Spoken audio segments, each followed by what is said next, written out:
कहते हैं कि भारत को अगर आत्मनिर्भर या फिर आगे डेवलप बनना है तो उसको ना सिर्फ अपने इंफ्रास्ट्रक्चर बल्कि अपने वेपनरीज को भी पूरी तरीके से आत्मनिर्भर बनाना पड़ेगा। यानी हर चीज भारत में ही बननी चाहिए और स्वाति रडार सिस्टम उसकी एक बड़ी झलक या फिर आप कह सकते हैं कि उसका बड़ा प्रमाण भी है। हालांकि ये स्वाति रडार सिस्टम लंबे समय से इंडियन आर्मी के पास है, लेकिन फॉरवर्ड लोकेशंस में किस तरीके से कारगर है सर, अगर आप हमें बताएं, क्योंकि हम इस फॉरवर्ड लोकेशन में जहाँ से कुछ ही मीटर मतलब आप 100 मीटर दूरी पर हैं बॉर्डर से, क्या कुछ इसका फायदा होता है स्वाति रडार सिस्टम का? इस एलसी इलाके की बात करें तो दुश्मन अगर फायर करता है तो विद इन 10 सेकेंड हम अपने ट्रुप्स को बता सकते हैं कि कहां से फायर आ रहा है और उसका इम्पैक्ट पॉइंट कहां होगा, कहां पे वो राउंड गिरेगा। तो इसके लिए बहुत ही कारगर है हमारे एलसी इलाके में। और ये दुश्मन की मोटर को 20 किलोमीटर तक, आरटी गन्स को 30 किलोमीटर तक और रॉकेट्स को जो है 40 किलोमीटर तक डिटेक्ट कर सकता है।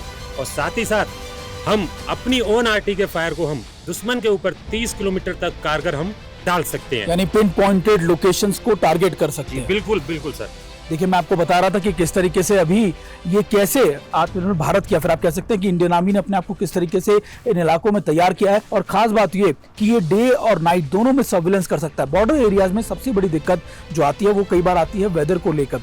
वेदर यानी अगर पैक्ड हो गया या फिर रात के समय सर्विलेंस किस तरीके से होगा, तो उसके लिए ये यूएवीज या फिर आप कह सकते हैं इसको ड्रोन कह सकते हैं कि आप इनको डिप्लॉय किया गया है। और खास बात ये भी कि ये पूरी तरीके से भारत में निर्मित हैं, यानी भारतीय कंपनियां ही इनको बना रही हैं और इनका इस्तेमाल इंडियन आर्मी अब इन फॉरवर्ड लोकेशंस पे कर रही है ताकि किसी भी तरीके की घुसपैठ या फिर किसी भी तरीके की एडवर्सरीज को का जवाब देने के लिए तैयार रहा जा सके। तकनीक और हथियारों के अलावा पाकिस्तान की दुखती रग है खुशहाल कश्मीर। सर, अभी हम इन फॉरवर्ड इलाकों में हैं, कश्मीर के, खासतौर पर जम्मू कश्मीर के इन इलाकों में पिछले कई सालों में शांति बहाली बहुत ज़्यादा मजबूत हुई है। लेकिन इंफ्रास्ट्रक्चर की जब बात करते हैं, डेवलपमेंट की जो बात करते हैं, विकास कितना ज़्यादा बड़ा है इन इलाकों में, फॉरवर्ड इलाकों में? सुमित, आपने पहले कश्मीर में बदलाव के बारे में पूछा, तो मैं कहना चाहूँगा पिछले 4 साल में जहाँ तक आंतरिक सुरक्षा या इंटरनल सिक्योरिटी का सवाल है या अंदरूनी इलाकों में इन द हिंटरलैंड, हमने देखा है there is a marked improvement in the security situation. यदि आप वायलेंस पैरामीटर्स की तरफ देखें तो इसमें काफ़ी मात्रा में गिरावट आई है। सिवाय कुछ इंसिडेंट्स के मैं कहूँगा कि नॉर्मल सी एक तरह से काफ़ी हद तक बहाल हुई है। और इसकी वजह यह है कि हमारा आर्मी का, सिविल एडमिनिस्ट्रेशन का और बाकी जो सिक्योरिटी फोर्सेस है और बाकी एजेंसीज हैं, उनका जो एक तरह से यहाँ का कोऑर्डिनेशन, तालमेल और सिनर्जी है, मुझे लगता है इसके फलस्वरूप ये जो अभी हमको सिचुएशन दिख रही है, सिवाय के छुटपुट घटनाओं के, मुझे लगता है we are getting back to normalcy in a very positive manner. जहाँ तक विकास की बात है, अब देखेंगे इस साल पर्यटकों की संख्या और the number of tourist who have visited Jammu and Kashmir, that has been a significant rise. इस बार की जो अमरनाथ यात्रा थी वो भी बहुत अच्छे तरीके से विदाउट एनी अनटोवर्ड इंसिडेंट पार पड़ी है। उसके बाद G20 की जो समिट हुई है वो भी बिना कोई इंसिडेंट के यहाँ पर कश्मीर में ठीक तरह से पार पड़ी है।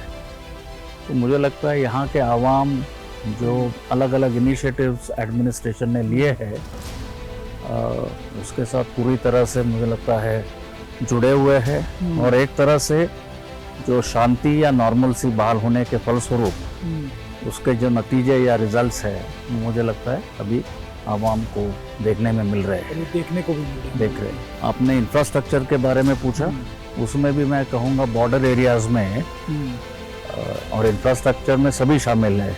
रोड इंफ्रास्ट्रक्चर है, फॉरवर्ड कनेक्टिविटी है, बाकी आपके हेलीपैड्स है, कम्युनिकेशन है, BTS टावर्स, आप मोबाइल कनेक्टिविटी की बात कर लीजिए या पावर, इलेक्ट्रिसिटी की।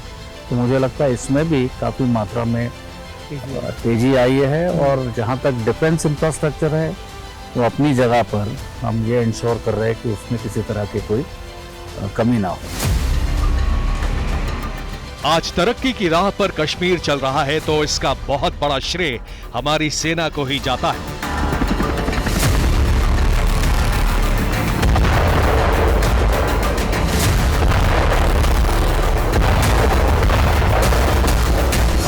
तरह से यहाँ के आवाम से इनको पॉजिटिवली एंगेज करते रहे और वो प्रक्रिया अभी भी जारी है। मैं आपको उदाहरण देना चाहूँगा, जैसे यहाँ पर कश्मीर में, जम्मू एंड कश्मीर में कई प्रतिभाशाली युवा बच्चे हैं, लड़के लड़कियाँ। हमने कई एक ऐसे प्रोजेक्ट्स किए हैं जिसके तहत ये जो भी प्रतिभाशाली लड़के हैं इनको या तो हम इंजीनियरिंग, मेडिसिन या प्रोफेशनल कोर्सेज के लिए कोचिंग देते हैं, और कोई स्पोर्ट्स में यदि अच्छे है, कोई कल्चरल इसमें कोई उनका हुनर है, तो उनको भी एक तरह से हम मंच या प्लेटफॉर्म प्रोवाइड करते हैं। So that has been our contribution as to how you engage positively with the local population.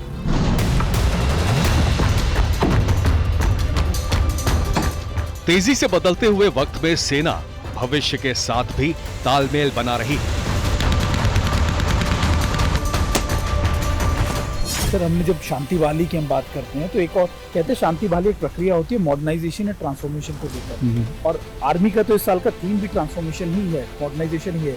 अभी उस बात के ऊपर, उस पथ पर किस तरीके से इंडियन आर्मी आगे बढ़ रही है? आपने बहुत अहम सवाल पूछा है, मॉडर्नाइजेशन या आधुनिकरण। मेरी समझ में आधुनिकरण और साथ में नीश या डिसरप्टिव टेक्नोलॉजीज को अपनाना ये बेहद ज़रूरी हो गया है। और जैसे आपने कहा, ट्रांसफॉर्मेशन का जो हमने रोड मैप बनाया है उसमें मॉडर्नाइजेशन और टेक्नोलॉजी इन्फ्यूजन एक बहुत इम्पोर्टेंट या अहम स्तंभ है, और इसकी दिशा में हम आगे बढ़ रहे हैं। मैं और एक कहना चाहूँगा, जब हम मॉडर्नाइजेशन कहते हैं तो युद्ध क्षेत्र और युद्ध के हर एक कार्य क्षेत्र में मॉडर्नाइजेशन या टेक्नोलॉजी इन्फ्यूजन का स्कोप है।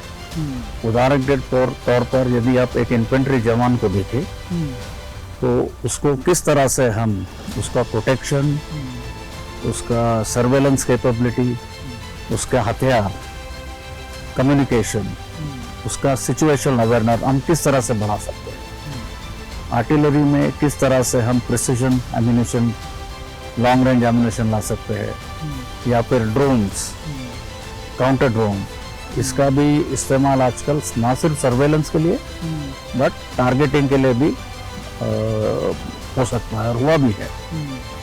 जैसे ड्रोन्स आए हैं तो काउंटर ड्रोन टेक्नोलॉजी या फिर स्पूफर्स हो या जैमर्स हो, वो भी उसी तरह से उतने ही अहम हुए। कम्युनिकेशन के लिए आपके सॉफ्टवेयर डिफाइंड रेडियोज है, क्वांटम कम्युनिकेशन है, 5G टेक्नोलॉजी है। तो मेरा कहने का मकसद हर एक युद्ध के कार्य क्षेत्र में, इंक्लूडिंग फॉर प्रोटेक्शन, कि कैसे किस तरह से बख्तरबंद प्रोटेक्टेड गाड़ियाँ आप इन्फेंट्री को आगे तक ले जा सकते हैं। तो इन सभी इलाकों में और क्षेत्रों में हमने इस पर ध्यान दिया है। टोटल मिलाकर हमने 47 ऐसी नीश टेक्नोलॉजीज आइडेंटिफाई की है, और एक तरह से उसका रोड मैप भी बनाया है कि कैसे एक टाइम बाउंड या समयबद्ध तरीके से हम इसको अडॉप्ट करें। और ये सारे आत्मनिर्भर हैं, मतलब सारे हाँ, तो आत्मनिर्भरता का भी इसमें एक बहुत बड़ा पहलू है, क्योंकि आजकल आपको पता है हमारे देश में तकरीबन सभी तरह के टेक्नोलॉजी उपलब्ध है। नए यंग ब्राइट स्टूडेंट्स है। हमारा जो स्टार्टअप इकोसिस्टम है वो मैं कहना चाहूँगा वो बहुत ही तत्पर, सक्षम है, and they have delivered, they have come up in a big way. तो इस तरह से जो आत्मनिर्भरता के तहत जो भी हमको देश में उपलब्ध है उसका हम सही मायने में उसका इस्तेमाल करना चाहते हैं और उसको आगे बढ़ाना भी चाहते हैं।